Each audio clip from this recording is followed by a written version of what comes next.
வாசிப்போம். லூக்கா 22:26. லூக்கா 22வது அதிகாரம் 26வது வசனம். உங்களுக்குள்ளே அப்படி இருக்கக்கூடாது.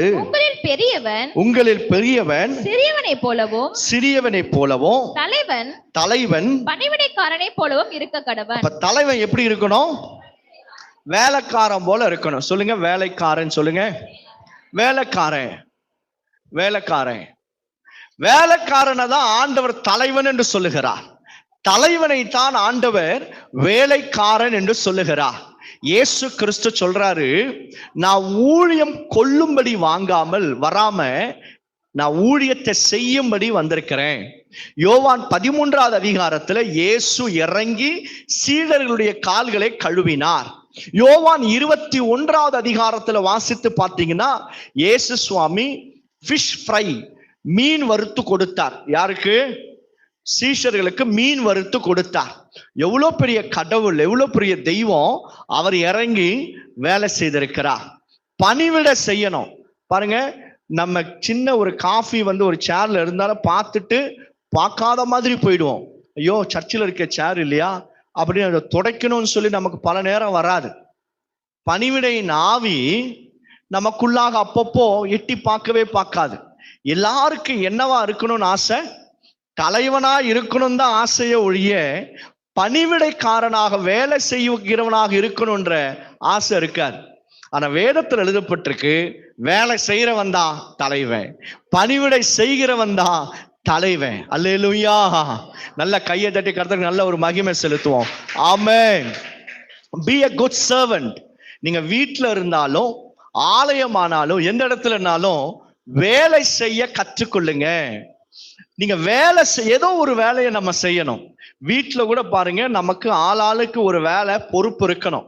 அப்படி இல்லைன்னா நமக்குள்ளாக ரெஸ்பான்சிபிலிட்டி ஹோல்ட் பண்ண முடியாது, பொறுப்புகளை நம்மால ஹோல்ட் பண்ண முடியாது. என்ன பாஸ்டர், நாங்க செய்யாத வேலையா? நாங்க தான் வீட்டுல வேலை செஞ்சுக்கினே இருக்கிறோம் இல்லையா அப்படின்னு நினைப்பீங்க. ஆனா ஆண்டவர் சொல்றாரு பாருங்க, பணிவிடையின் ஆவி சபையில, தேவனுடைய ராஜ்யத்துல நீங்க இறங்கி வேலை செய்கிறவனாக இருக்கணும். இந்த தலைவனுக்குரிய மிக முக்கியமான ஒரு குணாதிசயம் என்ன அப்படின்னா, வேலைக்காரனாக இருக்கணும். இயேசு அதை நமக்கு செய்து காண்பித்தார். இந்த வேலைக்காரனா இருப்பதற்கு ஆண்டவர் சில காரியங்களை சொல்லிக்கொண்டே வருவார். பாருங்க, இதே லூக்கா புஸ்தகத்துல 12:37 வசனத்தை வாசிங்க. லூக்கா 12:37.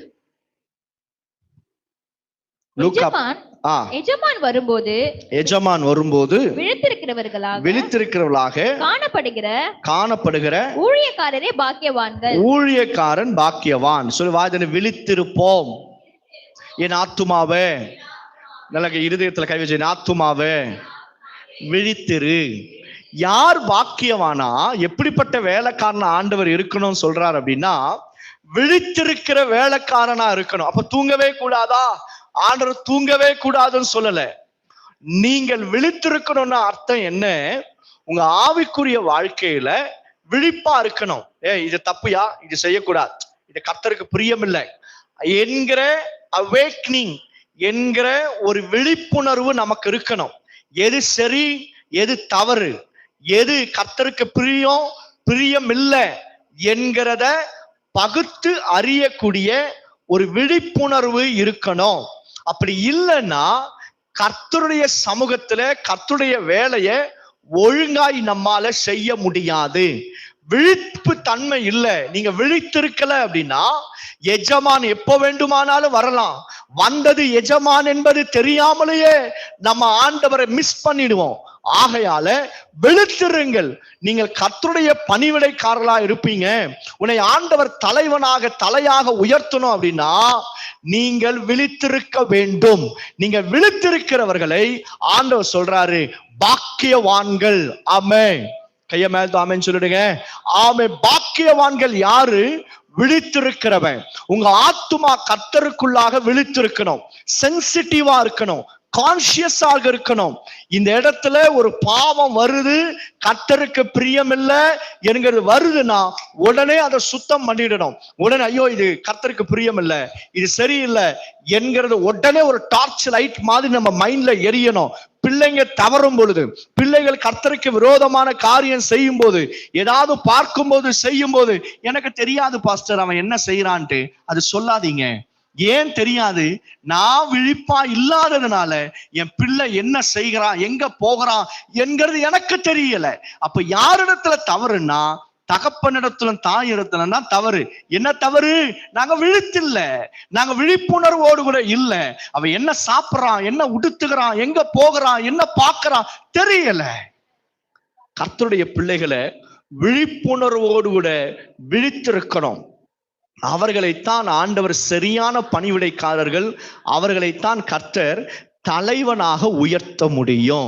கையை மேல வச்சு சொல்லுங்க, ஆண்டவரே நாங்கள் விழித்திருக்க, சபை விழித்திருக்கிற சபையாக எங்களை ஆசீர்வதிங்க ஐயா. ஆண்டவரே நாங்கள் விழித்திருந்து ஜெபிக்க, ஆவியில விழிப்பாயிருக்க கிருபை தாரும். இயேசுவின் நாமத்தினால ஜெபிக்கிறோம் பிதாவே, ஆமென்.